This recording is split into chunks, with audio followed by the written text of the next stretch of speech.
오늘은 창세기 14장을 가나안 전쟁이라는 제목으로 상고하면서 같이 은혜를 나누기를 원합니다. 하나님으로부터 축복의 약속을 받았습니다. 너는 눈을 들어 그곳에 있는 북쪽과 남쪽 그리고 동쪽과 서쪽을 바라보라고 했습니다. 하나님으로부터 그 말을 들었습니다. 하나님은 또 이어서 말했습니다. 보이는 땅을 내가 너와 내 자손에게 주리니 그 땅을 받고 몇 년 살다가 몇십 년 살다가 없어지는 것이 아니라 영원히 주겠다고 말한 것입니다. 아브라함이 이 말을 듣고 베델에서 그의 장막, 그의 텐트를 옮기기 시작했습니다. 그래서 그 장막을 남쪽으로 내려오게 합니다. 그래서 남쪽으로 약 한 50km 떨어져 있는 헤브론의 마므레라는 곳에 정착을 합니다. 예루살렘의 북쪽에서 예루살렘의 남쪽으로 내려와 정착을 하였습니다. 그곳에서 아브라함은 하나님을 위해 제단을 쌓고 감사하였습니다. 그러나 시간이 지나자 메소포타미아와 가나안 지역의 9개의 나라가 관련된 전쟁이 발발했습니다. 사해 근처에 5개의 나라의 동맹국이 있었습니다. 5개 나라가 서로 의지하고 외부로부터 침범받으면 서로 함께 싸우겠다는 동맹이 있었습니다. 또 메소포타미아 지역에는 4개의 나라가 동맹을 하고 있었습니다. 지금도 마찬가지죠. 현대에도 여러 나라들이 군사 동맹을 합니다. 어떤 다른 나라가 한 나라를 침입하면은 그 동맹국가들이 하나가 되어서 그 공격을 막아내게 되는 것입니다. 대표적인 것이 바로 한국과 미국 간의 군사 동맹입니다. 한미 방위 조약이라는 것이 있어서 한국이 침범을 받으면 미군이 자동으로 개입해서 같이 싸우도록 되어 있는 겁니다. 이 아브라함 시대에도 이러한 동맹국이 있었습니다. 그래서 이 사해 근처에 5개의 나라의 동맹이 있었고 메소포타미아 지역에서는 4개의 나라가 동맹을 이루고 살고 있었습니다. 그런데 이 사해 지역에 있는 5개의 나라보다도 메소포타미아에 있는 4개의 나라가 힘이 월등히 세었기 때문에 이 사해 지역의 나라는 매년 조공을 바쳐야만 했습니다.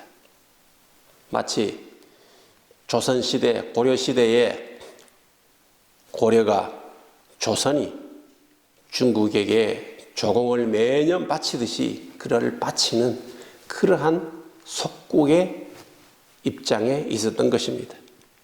그러나 12년 동안 바치던 조공을 이제는 그만두고 더 이상은 조공을 바치지 못하겠다. 이 소돔과 고모라 나라가 그렇게 말을 하니까 그돌라오멜이 안 되겠구나. 너희들을 이제 군사적으로 공격 가서 맛을 좀 보여줘야 되겠구만. 따끔한 맛을 보여줘야 되겠구만 하고 침공해 내려오기 시작합니다. 이 엘람 왕 그돌라오멜이 동방의 다른 3나라와 더불어서 동맹하여 내려옵니다. 성경을 보면은 이 엘람 왕의 연합군들이 소돔과 고모라 등 5나라를 치려 내려올 때에 아주 영리한 방법으로 군사작전을 벌였다는 것을 우리가 알 수 있습니다.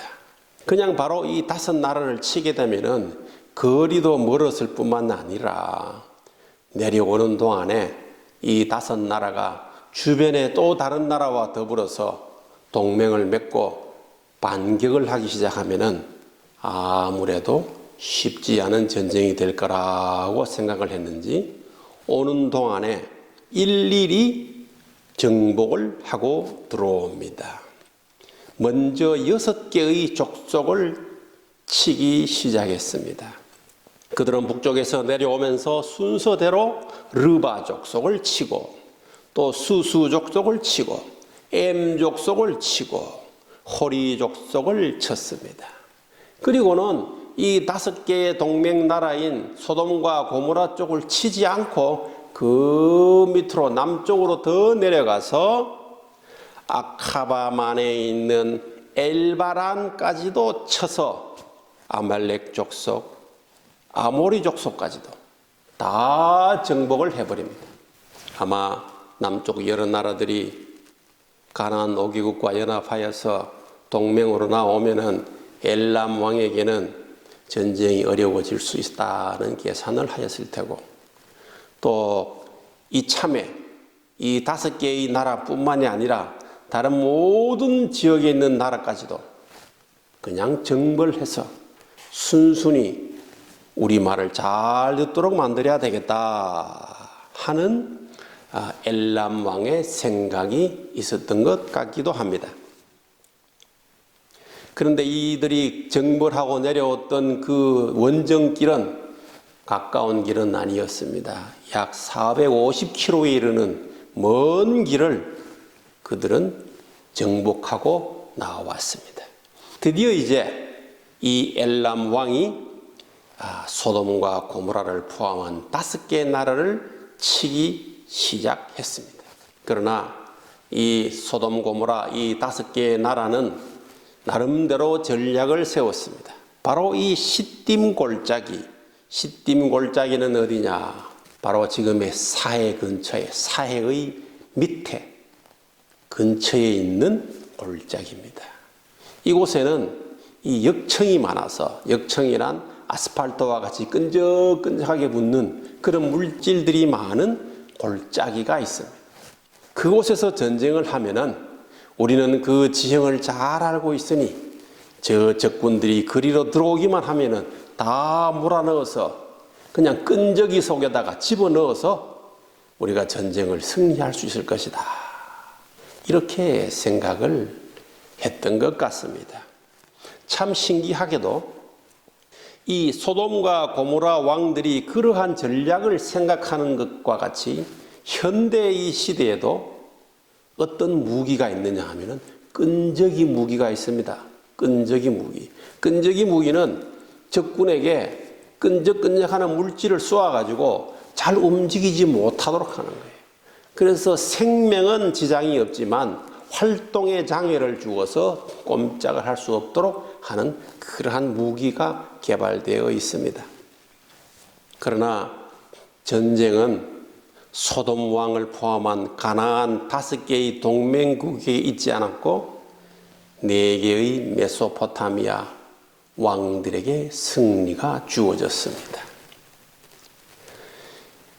역청구덩이를 이용해서 승리로 이끌려고 하였던 이 가나안 5개의 동맹국은 참패를 당하고 도망을 가기 시작했는데 오히려 자신들이 그 함정으로 사용하려고 했던 역청구덩이에 빠져서 꼼짝을 못하는 그러한 신세가 되고 말았습니다.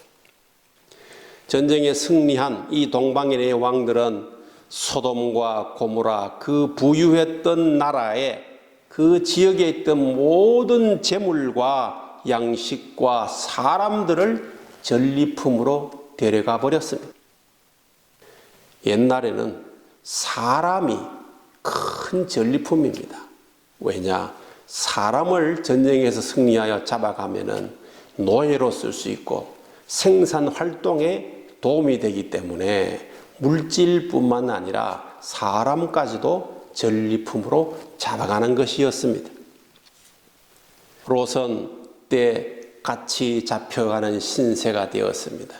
그의 재산도 다 탈취당하여서 잃어버리고 이제 포로가 되어서 전쟁 포로가 되어서 잡혀가는 신세가 되어버렸습니다. 롯은 세상 물질을 사랑하고 소돔성의 악한 사람들과 가까이 지내게 되었는데 그동안 거기서 모았던 많은 재물을 다 빼앗기고 자기 자신과 아내와 자식들까지도 비참한 포로의 신세가 되고 말았습니다.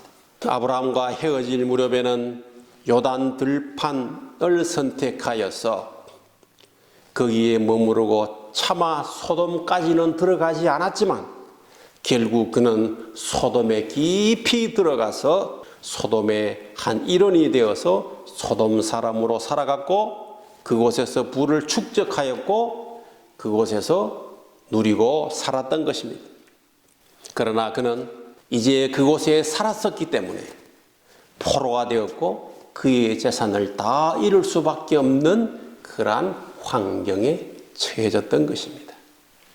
우리는 인생을 살면서 어떤 환경이 살기에 좋다고 할지라도 그 환경이 앞으로 어떤 일이 벌어질지 우리는 알 수 없습니다.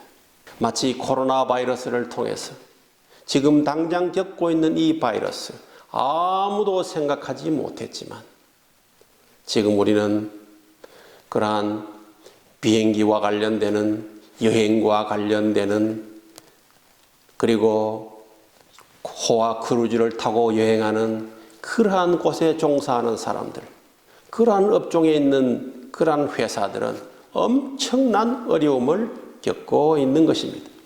롯이 선택한 땅은 풍요로운 것이었습니다. 그러나 그곳은 악한 사람들이 사는 곳이었습니다.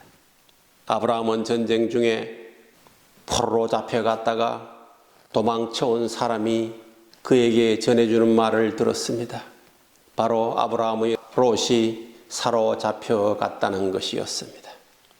이 소식을 듣자 아브라함은 자기 집에서 데리고 있던 그리고 자기 집에서 태어나서 성장해서 자라고 있던 318명의 사람들과 또 평소에 동맹관계로 잘 좋은 관계를 유지하였던 마므레, 아벨, 에스골 3형제들을 불러서 협조를 요청해서 같이 군대를 이루어서 조카 롯을 찾으려 떠나갑니다. 이주민이었던 이 아브라함이 토착 3형제와 동맹을 맺고 전쟁까지도 치룰 수 있는 그러한 좋은 관계를 유지했다는 것을 우리는 아브라함의 이 성경 기록을 통해서 알 수 있습니다. 현재 우리 한국 사람들은 미국, 캐나다, 호주, 뉴질랜드, 남미, 아시아, 유럽 여러 나라에 퍼져서 이주하여 살고 있는 것을 알 수 있습니다. 아브라함처럼 이주민이었지만 그는 그곳에 살고 있었던 사람들과 아주 가까이 지내고 동맹을 맺고 좋은 관계를 유지하며 살았다는 것을 알 수 있습니다. 그들과 깊은 교제가 있었습니다. 아브라함은 그곳에서 태어나지도 않았지만 그들과 좋은 관계를 가지어서 이렇게 조카 롯을 구하기 위해서 전쟁을 치르고 나가는데 그들의 도움을 받을 수 있었던 것입니다.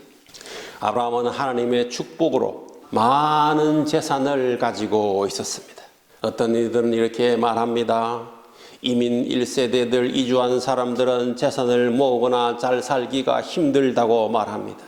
틀린 말은 아닌 것 같습니다. 그러나 아브라함을 보시기 바랍니다.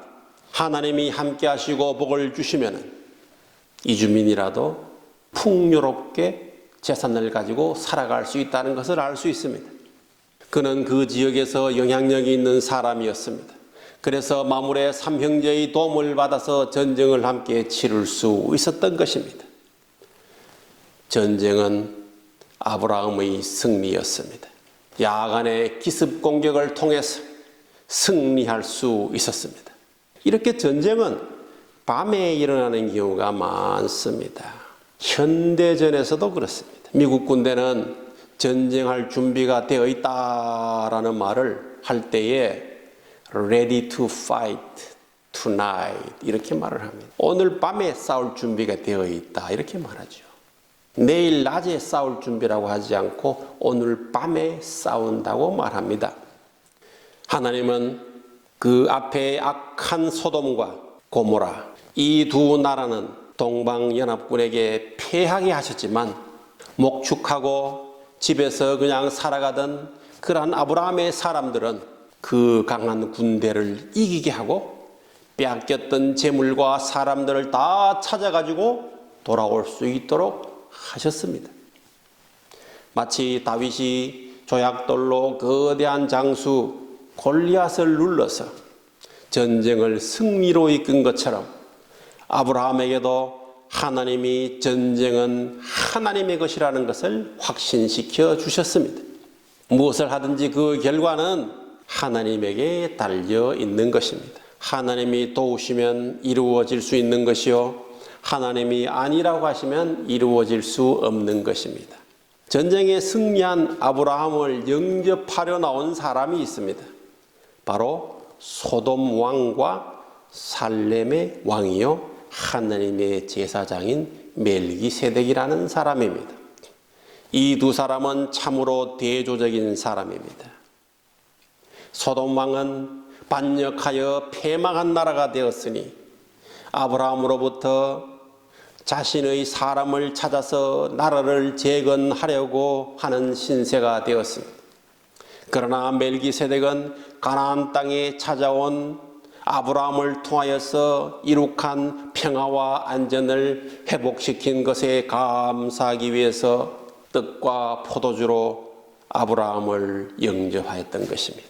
한 사람은 자기의 나라를 재건하기 위해서 자신을 위하여, 다른 한 사람은 그 지역의 평화와 안전을 이루어진 아브라함에게 감사하기 위하여 찾아왔다는 것입니다. 멜기세덱은 아브라함에게 하나님의 복을 빌어주는 축복의 사람이었습니다. 아브라함의 전쟁에서 승리한 것은 히브리인이라고 불리는, 바로 이주민이라고 불리는 그 수준을 능가하는 이 지역의 큰 인물로 우뚝 서게 되었던 것입니다.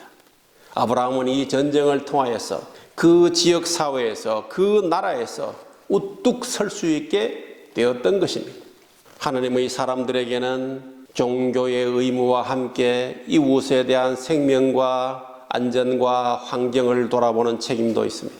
캐나다에는 프로페셔널 엔지니어라는 제도가 있는데, 이들은 자신의 직접적인 일이 아닐지라도 환경과 안전과 사회를 위해 해가 되는 일을 발견하면 즉시 신고하고 조치하도록 요청받고 있습니다. 신앙인은 아브라함처럼 타인의 영혼을 사랑해야 할 줄로 믿습니다. 아브라함이 전쟁을 한 이유가 조카 롯이 잡혀 있었기 때문입니다. 아브라함에게는 어려움에 처한 친족을 도와야 한다는 사랑의 정신이 있었습니다. 이런 아브라함은 마치 우리에게 일가 친척을 사랑하라는 말을 하는 것 같습니다. 아직 구원받지 못한 사람을 사랑하고 그를 전도하여서 구원에 이르도록 하는 것입니다. 또 연약한 믿음을 소유한 사람을 사랑하고 긍휼히 여기는 것입니다. 그 믿음이 잘 자랄 수 있도록 물을 주고 성장할 수 있도록 돕는 것입니다. 아브라함이 싸웠던 네 왕들은 모두 막강한 군대를 가진 통치자들이었습니다. 그러나 아브라함은 그들을 믿음으로 승리하고 마침내 전쟁을 이겼습니다. 인생은 전쟁입니다.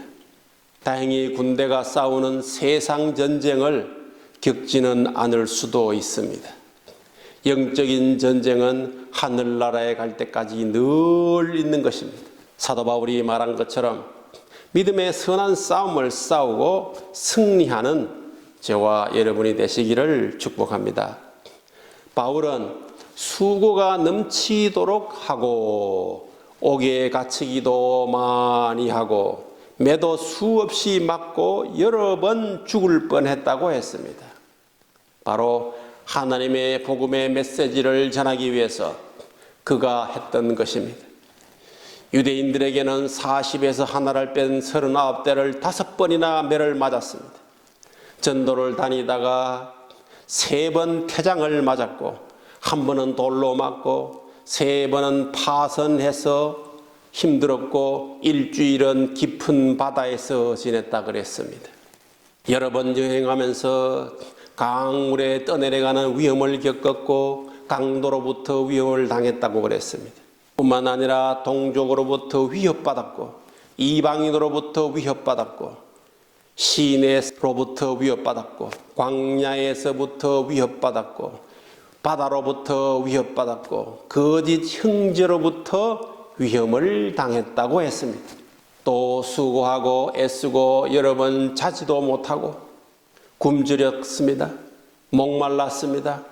굶고 춥고 헐벗었다고 기록하고 있습니다. 그는 다시 말합니다. 다른 일은 고사하고 아직도 날마다 내 속에 그리는 것이 있으니 곧 모든 교회를 위하여 염려하는 것이라 그랬습니다. 바울은 그가 개척한 그 개척교회들을 너무나 사랑하였습니다. 그래서 그 교회들을 조심스럽게 바라보고 마음 졸이며 기도하며 성장할 수 있도록 온 정성을 다하였던 것입니다. 자신의 약함에 대해서도 말합니다. 누가 약하면 내가 약하지 아니하냐. 이 말은 어느 누구보다도 내가 더 약하지 않냐. 정말 바울은 그 외모는 너무나 왜소하고 작았던 것 같습니다. 그러나 영혼을 사랑하는 마음이 묻어나옵니다. 또 누가 실족하면은 내가 애타게 하지 아니하더냐 그랬습니다. 바울은 실족한 사람들에게 애타는 마음으로 다가갔습니다. 그리고 그들을 위하여 기도했습니다. 그러나 바울은 자랑했습니다. 내가 부득불 자랑할진대 내가 약한 것을 자랑하리라. 바로 이 약한 것이 자랑이었던 것입니다. 우리는 자신의 약함이 하나님의 강함을 잘 드러낸다는 것을 알고 있습니다. 여러분의 약함이 자랑이 되시기를 축원합니다. 아브라함이 가나안 전쟁에서 승리한 것처럼 여러분들도 이 영적인 전쟁에서 승리하여서 하나님의 영광을 드러내고 주변에 친구, 친척, 믿지 않는 사람에게 전도하고 그들의 영혼을 위해서 기도하며 그들을 위해서 나아갈 때에 나의 약함이 하나님의 강함으로 드러나는 줄로 믿습니다. 이렇게 우리가 이 아브라함을 본받아서 가족을 사랑하고 일가 친척을 사랑하고 친구를 사랑하고 교회의 성도를 사랑하고 나아가 온 인류를 사랑하여 그들을 위하여 내가 바울처럼 승리하는 영적인 승리의 중심에 서는 저와 여러분이 되기를 주님의 이름으로 축복합니다.